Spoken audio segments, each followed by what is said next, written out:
ہاں جی، اذان کے وقفے سے پہلے ہم ڈسکشن کر رہے تھے یہ تیجا، 40واں، 10واں، جمعراتیں، برسیاں، 11ویاں، 22 رجب کے کنڈے، محرم کی نیازیں، میلاد کی نیازیں، سب کی سب یعنی ایکٹیویٹیز خود سے دین میں داخل کی ہوئی ہیں، اور ان کو خود بھی پتہ ہے۔ اب تو نوبت یہاں تک آ گئی ہے کہ ایون 40ویں کے کارڈ چھپتے ہیں، جس طرح آپ کی شادی کارڈ ہوتے ہیں، اخبارات کے اندر بڑے بڑے اشتہارات چھپتے ہیں۔ اچھا، یہ ہم کو مذاق اڑانے کے لیے نہیں کہہ رہے، اگر یہ سب کچھ جائز ہوتا نا، اس کے لیے ساری ایکٹیویٹیز آپ کریں، جو بھی ماڈرن طریقہ اڈاپٹ کریں۔ مثلاً اب کسی کا جنازہ ہے اور آپ نے اناؤنسمنٹ کرنی ہے، تو ظاہر ہے کہ آپ فیس بک پہ لگائیں، واٹس ایپ گروپس میں شیئر کریں، تاکہ زیادہ سے زیادہ لوگ اس کے جنازے میں شامل ہوں۔ اخبار میں بھی دے دیں، کوئی حرج نہیں، یہ تو ایک دین کی بنیادی ایکٹیویٹیز ہے نا جنازہ پڑھنا۔ ہم ادر دین وہ باتیں کر رہے ہیں کہ نبی علیہ السلام کی مبارک 3 بیٹیاں جوان شادی شدہ آپ کی مبارک زندگی کے اندر فوت ہوئیں، آپ نے کسی کا تیجا، 40واں، 10واں نہیں کیا، بلکہ آپ یہ جو لوگ کر رہے ہیں ان سے صرف سوال پوچھیں کہ نبی علیہ السلام نے اپنی کس بیٹی کا تیجا، 40واں، 10واں کیا، تو آگے اس کی جو شکل بنے گی نا، اس سے آپ آئیڈیا لگا لیں کہ اس کے پلے کوئی شے نہیں ہے۔ وہ خود ہی کہے گا جی وہ تو کوئی اس طرح تو نبی علیہ السلام نے تو نہیں کیا۔ تو جو چیز نبی علیہ السلام نے تعلیم نہیں فرمائی، وہ آپ نے خود سے دین کے اندر داخل کی ہوئی ہے، اور باقی لوگوں کو اتنا پابند کر دیا کہ جو نہیں کرواتا وہ کہتے ہیں دیکھو جی اس کا باپ مر گیا، اس کی ماں مر گئی، اس نے تو کچھ بھی نہیں کیا۔ اور پھر مدرسوں سے باقاعدہ، اب مجھے نہیں پتا، کئی سال پہلے تک تو یہ جب ہم چھوٹے چھوٹے تھے اس وقت 300 روپیہ تقریباً ریٹ تھا، پھر بڑھتے بڑھتے اب تو شاید 1000 روپے تک پہنچ چکا ہو ریٹ ایک قرآن کا، اور مجھے تو لگتا ہے یہ 1000 روپے میں بھی سستا ہے قرآن اگر دیکھا جائے۔ ہو سکتا ہے 3 دفعہ سورہ اخلاص پڑھ کے ہی آپ کو دیتے ہوں ایک قرآن۔ تو یعنی قرآن اس لیے نازل ہوا تھا کہ آپ مردوں کو زبردستی اللہ سے بخشوائیں گے اس کے ذریعے۔ آپ کے پنجاب میں ایسی جگہ بھی ہیں جہاں پر 40 دن کے لیے خیمہ لگ جاتا ہے قبر کے اوپر، اور شفٹوں میں حافظ قرآن پڑھ رہے ہوتے ہیں، اور ان کا یہ عقیدہ ہے کہ بھی جیسے ہی لوگ یہاں سے ہٹتے ہیں نا، پھر فرشتے آتے ہیں سوال کے لیے، وہ کہتے ہیں 40 دن آتے رہیں گے، تنگ آ کے چھوڑ ہی دیں گے۔ ہاں ٹھیک ہے نا، وہ 40 دن پورے کرواتے ہیں۔ اس لیے میں کہتا ہوں کہ جی قرآن تو امتیوں نے ایسا پڑھا ہے کہ نعوذ باللہ صحابہ کو بھی شرمندہ کریں۔ بھئی کسی صحابی کے مرنے پہ تو 40 دن تک تو کوئی قرآن نہیں اس کی قبر پہ پڑھتا ہوگا، یعنی امت نے سلف کو بھی شرمندہ کر دیا ہے، خلف نے سلف کو شرمندہ کر دیا ہے، اتنا زیادہ قرآن پڑھا ہے۔ اور ان لوگوں کی قبروں پہ جنہوں نے اپنی زندگی میں قرآن کو اتنا سیریس نہیں لیا کہ وہ قرآن پڑھ کے دیکھیں کہ اللہ تعالیٰ ہم سے کیا ڈیمانڈ کر رہا ہے۔ ان کے بارے میں تو اکثریت کی تو یہی حالت ہونی ہے جو سورۃ الفرقان میں آیا ہے، آیت نمبر 30 کے اندر، وقال الرسول یا ربی ان قوم اتخذوا هذا القرآن مہجورا۔ رسول اللہ شکایت کریں گے کہ میری امت نے قرآن کو پیٹ کے پیچھے ڈال دیا تھا، میری قوم نے قرآن کو پیٹ کے پیچھے ڈال دیا تھا۔ صحیح مسلم میں حدیث ہے، القرآن حجت لک او علیک، یا قرآن تیرے حق میں حجت ہوگا یا تیرے خلاف حجت بنے گا قیامت والے دن۔ تو یہ بڑا خطرناک معاملہ ہے۔ بھئی قرآن آپ نے خود کھول کے دیکھا نہیں ہے، بڑا کہا جاتا ہے جی قرآن سب سے زیادہ پڑھی جانے والی کتاب ہے، لیکن قرآن سب سے زیادہ بغیر سمجھ کے پڑھی جانے والی کتاب ہے، یہ اس کا تاریک پہلو ہے۔ آپ کوئی اخبار اور میگزین بھی بغیر سمجھ کے نہیں پڑھتے۔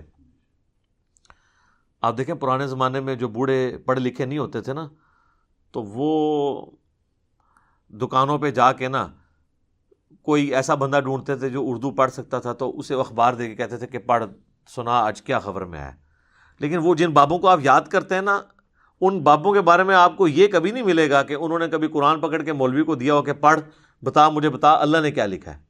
بزرگ ساڈے ماشاءاللہ جتنے بڑے پرہیزگار سے سانو پتہ ہے، لوگ ویسے بزرگوں کو یاد کر کر کے روتے ہیں۔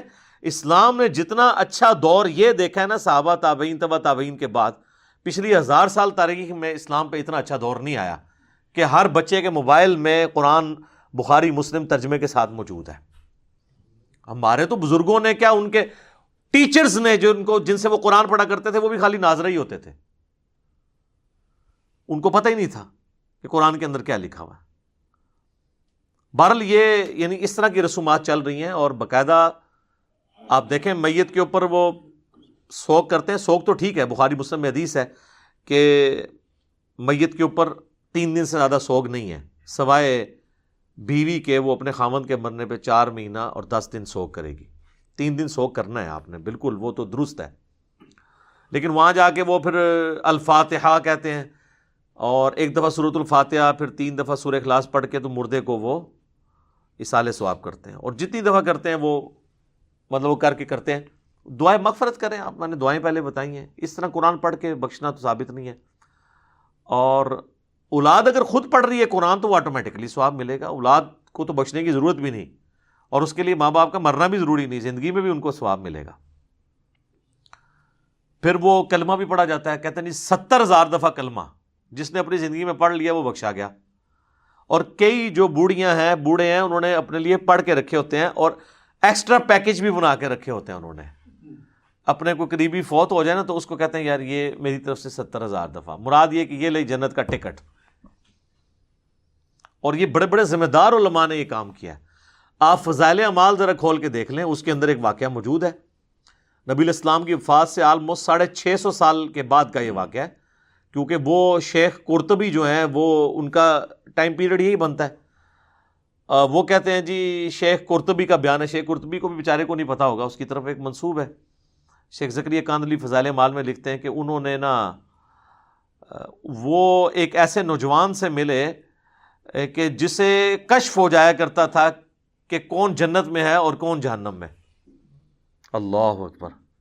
صحابہ کو نہیں ہوتا تھا. آپ حدیث سن چکے ہیں بخاری مسلم کی کہ وہ نبی علیہ السلام کی برکت سے وہ جو 2 قبر والوں کے اوپر جو ٹہنی کی وجہ سے عذاب کی تخفیف ہوئی، صحابہ کو نہیں پتا چلا کہ اس کے اندر کیا ہو رہا ہے. حضور نہیں بتایا. بلکہ مسلم شریف میں تو الفاظ ہیں آگے کہ میں نے ارادہ کیا کہ میں اللہ سے دعا کروں کہ تمہیں عذاب قبر سنوا دے، لیکن پھر مجھے ڈر ہوا کہ تم اپنے مردوں کو دفنانا چھوڑ دو گے. تو صحابہ نے تو سنا بھی نہیں، دیکھنا تو بڑی دور کی بات ہے. بخاری اور مسلم دونوں میں حدیث ہے. ایک مدعم نامی غلام تھا حضور کا، جو آپ کے سواری کا کجاوا کسا کرتا تھا. غزوہ خیبر کے موقع پر ایک نامعلوم تیر لگا اور وہ شہید ہو گیا. صحابہ نے کہا یہ تو سیدھا جنتی ہے، حضور کا خدمت گزار ہے. ظاہر ہے جی ہم بھی ہوں تو یہی کہیں. آپ فرمایا تم جنت کی بشارت دے رہے ہو.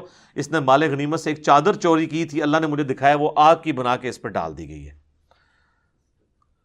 اب باقی اصحاب میں سے اگر کسی نے ایک رسی بھی چھوٹی سی یہ سمجھ کے اٹھائی کہ مال غنیمت میں اس کی کیا ویٹیج ہے اور گھر لے گیا تھا، فوراً گھروں کو باغے لا کے حضور کے پاس جمع کروائی کہ بھئی یہ آپ ہوتے تو آپ کہتے جو کچھ بھی ہیں تیرے محبوب کی امت سے ہیں. تو محبوب کے ساتھ جو ڈائریکٹلی اٹیچ بندہ ہے اس کو اس نسبت نے کام نہیں دیا جب اس نے کام غلط کیا. کیونکہ محبوب کے ساتھ تو آپ کی رشتہ داری ہو سکتی ہے، اللہ کا کوئی رشتہ دار نہیں ہے سر. اللہ کے ساتھ کسی کی رشتہ داری نہیں ہے. تو آپ جو مرضی لوگوں کے بارے میں فیصلہ کریں. بال وہ شیخ قرطبی کہتے ہیں کہ جی اس نے نوجوان نے چیخ ماری، اس نے کہا میری ماں کو جہنم کی جانب لے کے جا رہے ہیں فرشتے.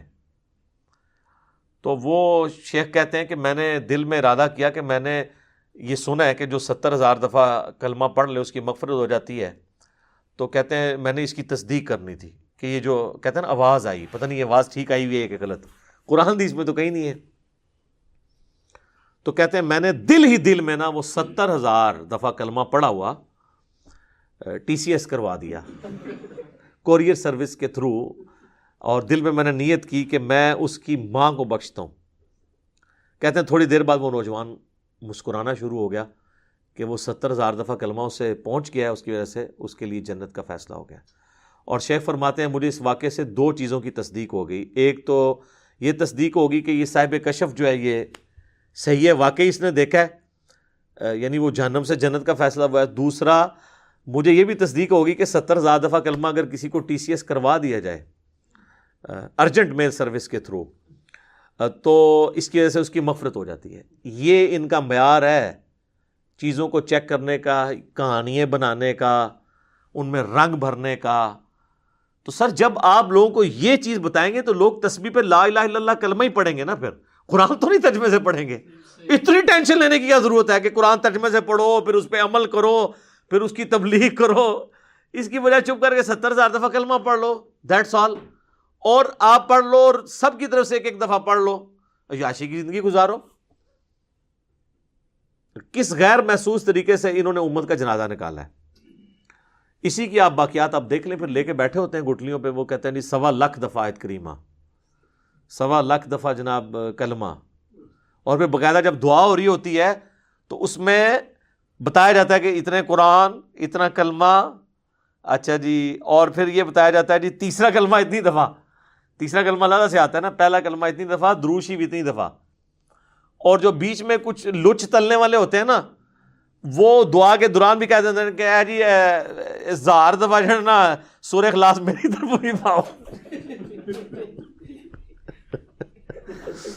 کیونکہ انہوں نے پڑھا ہے یا نہیں ہے، بل وہ انہوں نے کرنا اس لیے ہوتا ہے کہ مطلب وہ جو لواحقین ہیں ان کو پتہ چل جائے کہ اس نے بھی لچ طلب ہے، اور بعض اوقات تو پوری لسٹ بن کے آتی ہے نا، اس میں نام بھی پڑھے جاتے ہیں کہ اس نے یہ کیا، اس نے یہ کیا، اس نے یہ کیا، تو اگر کسی کا نام سکپ ہو گیا تو وہ اس طریقے سے بھی اپنی انٹری لگواتا ہے۔ جو لوگ ظاہر ہے کہ جی بغیر وضو کے صرف رشتہ داری نبھانے کے لیے جنازے پڑھ دیں، ان سے آپ کچھ بھی ایکسپیکٹ کر سکتے ہیں۔ یہ جتنے پولیٹیکل لیڈرز ہوتے ہیں آپ دیکھیں کتنے صحافی وہاں پہنچے ہوتے ہیں، بس وہ اسی طریقے سے پڑھ دیتے ہیں، کہتے بس ٹھیک ہے ایک حاضری لگوانے کے لیے آئے تھے۔ اسی لیے آپ دیکھیں جنازہ پڑھنے کے بعد وہ ڈھونڈ کے بندے کو مل کے جاتے ہیں کہ بھی تاکہ اس کو انشور کریں کہ ہم نے جنازہ پڑھا ہے، حالانکہ وہ اس کو دعا جنازے کی سن لینا تو اکثر لوگوں کو نہیں آتی ہوتی، تو کیا پڑھ کے گیا وہاں سے، وہ صرف حاضری لگوانے کے لیے آتے ہیں۔ تو یہ ساری ایکٹیویٹیز جو ہے نا دین کے اندر خود سے انہوں نے انجیکٹ کی ہیں، اس کی کوئی دلیل موجود نہیں ہے۔